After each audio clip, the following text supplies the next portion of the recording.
Hi అండి. నమస్తే. ఎలా ఉన్నారు? సిక్స్త్ క్లాస్ థర్డ్ లెసన్ చూద్దాం.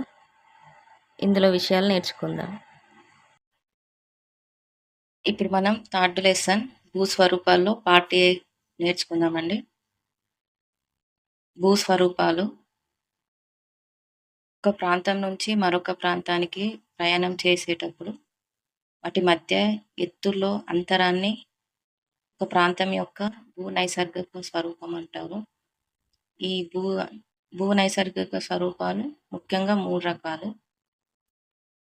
మనకు ఒక ప్లేస్‌ను గమనించినట్టయితే ఒక దగ్గర హైట్‌లో ఉంటాయి. ఒక దగ్గర చదునుగా.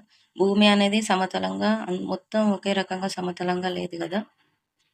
అట్లా దాని ఎత్తు వంపులు, దాని లోను బట్టి 3 రకాలుగా డివైడ్ చేయడం జరిగింది. ఫస్ట్ వన్ వచ్చేసి పర్వతాలు, సెకండ్ వన్ వచ్చేసి పీఠభూములు, థర్డ్ వన్ మైదానాలు. ఈ భూస్వరూపాలలో పర్వతాల గురించి తెలుసుకుంటే ఇవి ఎక్కువ ఎత్తులో ఉంటాయి. ఎక్కువ ఎత్తులో ఉన్న ప్రాంతం పర్వతాలు. ఎగ్జాంపుల్ తీసుకుంటే హిమాలయ పర్వతాలు, అరావళి పర్వతాలు, వింధ్య పర్వతాలు, సాత్పురా పర్వతాలు. పీఠభూములు. ఈ మనకి పర్వతాలు అనేటివి తెలంగాణలో అయితే ఆదిలాబాద్ జిల్లా, నిర్మల్ జిల్లాలోని సాత్మల కొండలు. ఇంకా మహబూబ్ నగర్, నాగర్ కర్నూల్‌లోని బాలాఘట్ కొండలు. కొండలు, పర్వతాలు ఒకటేనండి. అంటే పర్వతాలు, కొండలు. కొండలు కొంచెం తక్కువ హైట్‌లో ఉన్నవి. అలాగే వికారాబాద్ జిల్లాలో అనంతగిరి కొండలు. పెద్దపల్లి, జయశంకర్ జిల్లాలో కందికలు కొండలు. జగిత్యాల రాఖీ కొండలు. ఇవి గుర్తుపెట్టుకోవాలండి. ఒకసారి మళ్ళీ చూడండి. తెలంగాణలో ఉన్న కొండలు. ఆదిలాబాద్, నిర్మల్‌లో సాత్మల కొండలు. మహబూబ్ నగర్, నాగర్ కర్నూల్‌లోని బాలాఘట్ శ్రేణులు. వికారాబాద్ డిస్ట్రిక్ట్ అనంతగిరి కొండలు.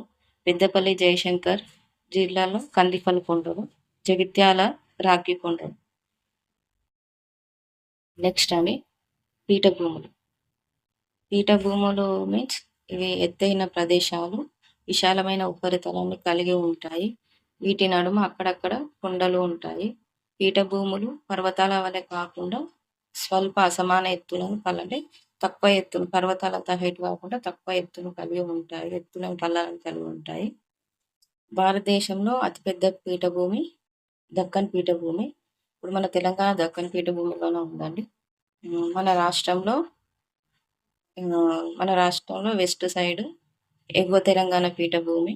ఈ ఎగువ తెలంగాణ పీఠభూములనే గోదావరి, కృష్ణా నదులు ప్రవహిస్తూ ఈస్ట్‌కు ప్రవహిస్తున్నాయి. ఈ ఎగువ తెలంగాణ పీఠభూమిలో ఉన్న డిస్ట్రిక్ట్స్‌లో వచ్చేసి హైదరాబాద్, సికింద్రాబాద్, సంగారెడ్డి, మహబూబ్ నగర్, నల్గొండ డిస్ట్రిక్ట్‌లో. అలాగే దిగువ తెలంగాణ అనేది తూర్పుకు వాలి ఉంది. ఈ దిగువ తెలంగాణలో ఉన్న డిస్ట్రిక్ట్‌లు వచ్చేసి వరంగల్, కరీంనగర్. ఇవి గుర్తుపెట్టుకోవడానికి ట్రై చేయండి. ఇవి ఇంపార్టెంట్ పాయింట్స్ రావచ్చు. మళ్ళీ ఒకసారి చూసుకోండి. నెక్స్ట్ భారతదేశంలోని దక్కన్ పీఠభూమికి పశ్చిమ వైపున ఎత్తైన వాళ్ళతో కూడిన ప్రాంతాన్ని పశ్చిమ కనుమలు అని పిలుస్తారు. తెలంగాణలోని అధిక ప్రాంతం దక్కన్ పీఠభూమిలోనే ఉండటం వల్ల ఈ ప్రాంతాన్ని తెలంగాణ పీఠభూమి అంటారు. ఇది తూర్పునకు వాలి ఉంది. తెలంగాణ పీఠభూమి అనేది ఏ వైపునకు వాలి ఉంది అంటే తూర్పునకు వాలి ఉంది. నెక్స్ట్ వన్ మైదానాలు. మైదానాలు అనేటివి సున్నితమైన వాలును కలిగి సమతల విశాల ప్రాంతాలు. అంటే ఇక్కడ నేల అనేది సమతలంగా ఉంటుంది. చాలా విశాలంగా వ్యాపించి ఉంటాయి.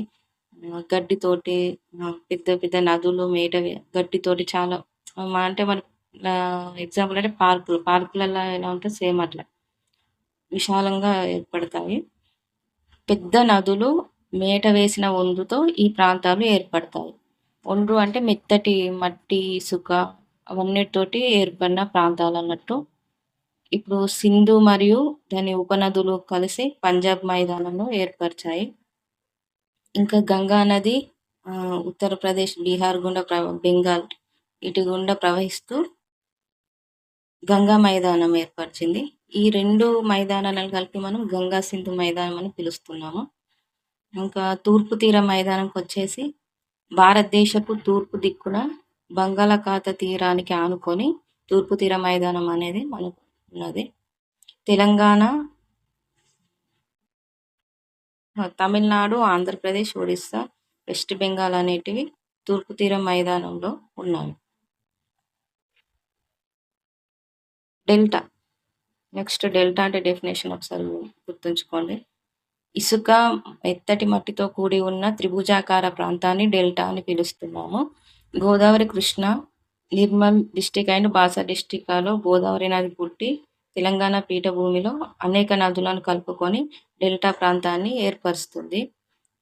ఇవి గోదావరి, కృష్ణా నదులు అంటే పశ్చిమ కనుమల నుండి ప్రవహించి చివరికి బంగాళాఖాతంలో కలుస్తున్నాయి. నెక్స్ట్ హ్యూమస్ అంటే చూడండి, ఇది అడగచ్చు ఎగ్జామ్లో. ప్రతి సంవత్సరం నదుల వరద నీటితో కొట్టుకు వచ్చే ఒండ్రు. హ్యూమస్ అంటే ఆకులు, చెట్లు మొదలైనవి కుళ్ళిపోగా ఏర్పడింది. ఆ ప్రాంతంలో ఒక ఎరువు టైప్ ఆకులు, చెట్లు అన్ని ఇట్లా వరదలు వచ్చినప్పుడల్లా కొట్టుకొస్తాయి కదా, ఆ ప్రాంతం అనేది ఇట్లా వేరే చెట్లు, మొక్కలు సారవంతంగా తయారవుతుంది. వరద ప్రాంతాల్లో మేటలుగా ఏర్పడుతుంది. అందువల్ల ఇక్కడ భూములు ఎంతో సారవంతంగా ఉంటాయి. ఇక్కడ పంటలు మంచిగా పండుతాయి అన్నట్టు. మంచిగా అది దేనిగా భూములు సారవంతమయ్యి మనం వేసుకునే పంటకు మంచి దిగుబడిని ఇస్తాయి. ఒకసారి హ్యూమస్ అంటే గుర్తుపెట్టుకోండి. హ్యూమస్ అంటే ఆకులు, చెట్లు మొదలైన కుళ్ళిపోగా ఏర్పడినది. థ్యాంక్ యూ అండి వాచింగ్. Thank you. మిగతా లెసన్ తర్వాత ఒకసారి లెసన్లో తర్వాత ఉన్న explain డయాగ్రామ్స్ చేస్తాను. గమనించండి. మీకు వీడియో థ్యాంక్ యూ అర్థమైతే అండి comment వీడియో పెట్టండి. చూసినందుకు. Thank you. ఇంకేమన్నా చేంజెస్ చేసుకోండి.